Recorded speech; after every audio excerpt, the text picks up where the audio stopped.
5 seconds. Get ready. Start.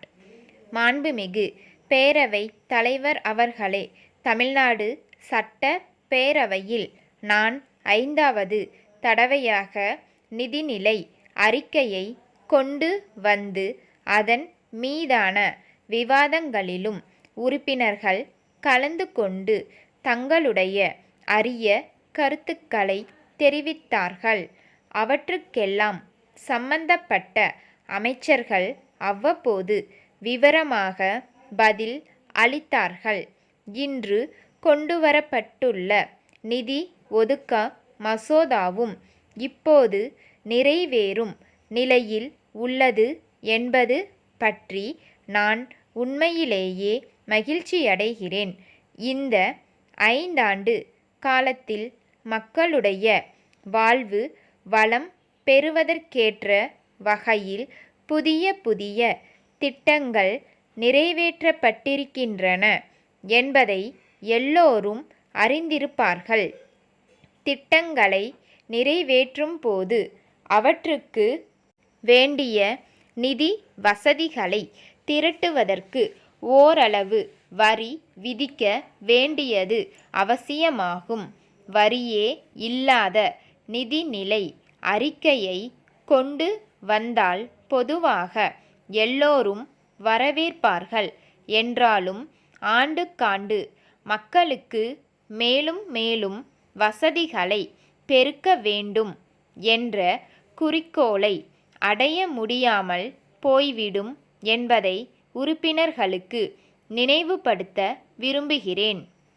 வரி விதிப்பை பொறுத்தவரையில் வசதி படைத்தவர்களிடமிருந்து ஓரளவு வரிகளை பெறும் வகையிலும் வறுமை கோட்டிற்கு கீழே இருக்கும் மக்களுக்கு வரிச்சுமை இல்லாத வகையிலும் இந்த அரசு கொள்கையொன்றை பின்பற்றி வருகிறது என்பதை இங்கே சுட்டிக்காட்ட விரும்புகிறேன்.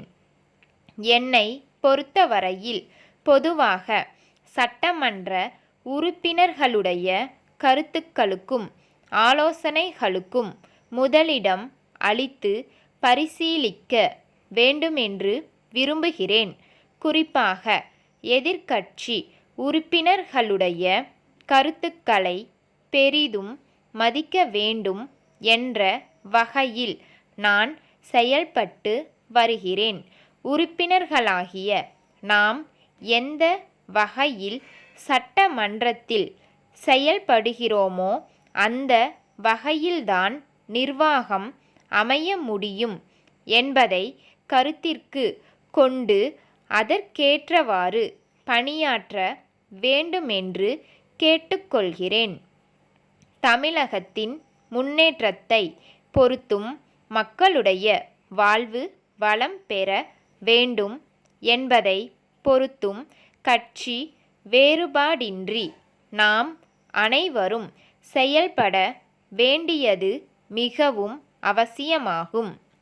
இங்கு சென்ற 1 மாத காலமாக பல்வேறு மானிய கோரிக்கைகள் விவாதிக்கப்பட்டிருக்கின்றன. அவற்றுக்கான கொள்கை விளக்க குறிப்புகளும் உறுப்பினர்களுக்கு வழங்கப்பட்டுள்ளன. ஒவ்வொரு மானிய கோரிக்கையிலும் மக்களுக்கு பயன்படும் நல்ல பல திட்டங்கள் இடம் பெற்றுள்ளதை உறுப்பினர்கள் கவனித்திருக்கலாம். அவற்றையெல்லாம் சிறந்த முறையில் பயன்படுத்தி தங்களுடைய பொருளாதாரத்தை உயர்த்தி கொள்ளும்படி மக்கள் மத்தியில் எடுத்துச் சொல்ல வேண்டுமென்று கேட்டுக்கொள்ள விரும்புகிறேன். அடுத்த நிதியாண்டில் தமிழகத்தில் பல்வேறு திட்டங்களுக்காக நாம் கோரியிருந்த தொகைக்கு திட்ட குழுவும் மத்திய அரசும் இசைவளித்திருக்கின்றன என்கிற மகிழ்ச்சிகரமான செய்தியை இங்கே கூறிக்கொண்டு மாண்புமிகு பேரவைத் தலைவர் அவர்களுக்கு நன்றி கூறி உரையை முடித்துக்கொள்கிறேன். கரூரில் ராஜன் சாலையில் உள்ள அம்புஜம் அச்சகத்தின் மேலாளர், மதுரை மேலமாசி வீதியில் உள்ள நாதன் கூட்டமைப்புக்கு 6/11/1980 தேதியிட்டு எழுதிய கடிதம். அன்புடையீர். காலண்டர், டயரி, சுவரொட்டி போன்றவற்றை பல வண்ணங்களில் கவர்ச்சிகரமாக அச்சிட்டு தருவதில் நாங்கள் புகழ் பெற்றிருக்கிறோம் என்பதை உங்களுக்கு தெரிவித்துக் கொள்ள விரும்புகிறோம். சென்ற 30 ஆண்டுகளாகவே நாங்கள் இத்துறையில் நல்ல அனுபவம் பெற்றிருக்கிறோம்.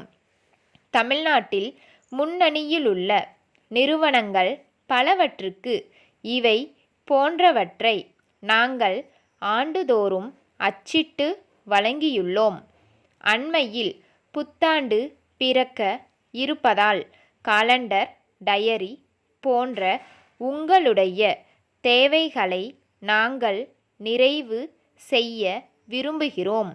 டயரியை பொறுத்தவரையில் வணிகர் பெருமக்கள், அரசு அதிகாரிகள் முதலியவர்களுக்கு முக்கியமாக தேவைப்படும் விவரங்களெல்லாம் அதில் இடம்பெற செய்திருக்கிறோம். எங்களுடைய முகவர் அடுத்த வாரம் உங்களை நேரில் சந்தித்து விளக்கங்களை தருவதுடன் காலண்டர், டயரி முதலியவற்றின் மாதிரிகளையும் காண்பிக்கக்கூடும். அவருடன் கலந்துரையாடி தங்கள் தேவைகளை குறிப்பிட்டு எழுதியனுப்ப கோருகிறோம். தங்கள் நம்பிக்கையுள்ள ஸ்டாப்.